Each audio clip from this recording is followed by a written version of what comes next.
ইসাখালী নদীর শাখা একটা খাল, ইসাখালী যে নদীটা ছিল ওই নদীর একটা শাখা খাল হচ্ছে যে সুসুম খাল।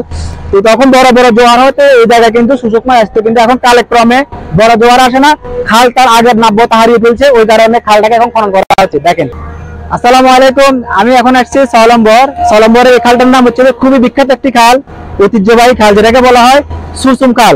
সুসুম খাল স্ট্রিট হচ্ছে এখানে এককালে কিন্তু জোয়ার আসতো, আসার কারণে কিন্তু হিস্ট্রি হচ্ছে এখানে সুসুকমা যেটা এই খালের ভিতরে আসতে, ওই কারণে ওই খালের নামকরণ করা হয়েছে, সুসুম খাল নামকরণ করা হয়েছে। দেখেন এই খালটা কিন্তু এখন কাজ খনন করতেছে। দেখেন ইতিমধ্যে কিন্তু এই যে খালের পাশে যে গাছগুলো আছে, গাছগুলো কিন্তু সবগুলো কেটে ফেলা হচ্ছে। দেখেন এই যেগুলা, তো এই খালটা কিন্তু অনেক ইতিহাস আছে। খালটার নাম হচ্ছে যে সুসুম খাল। মানে আগে বড় বড় জোয়ার আসতো, এটা হচ্ছে যে ইসাখালী নদীর শাখা একটা খাল, ইসাখালী যে নদীটা ছিল ওই নদীর একটা শাখা খাল হচ্ছে যে সুসুম খাল। তো তখন বড় বড় জোয়ার হতে এই জায়গায় কিন্তু সুসুকময় আসতো, কিন্তু এখন কালক্রমে বড় জোয়ার আসে না, খাল তার আগের নাব্যতা হারিয়ে ফেলছে, ওই কারণে খালটাকে এখন খনন করা হচ্ছে। দেখেন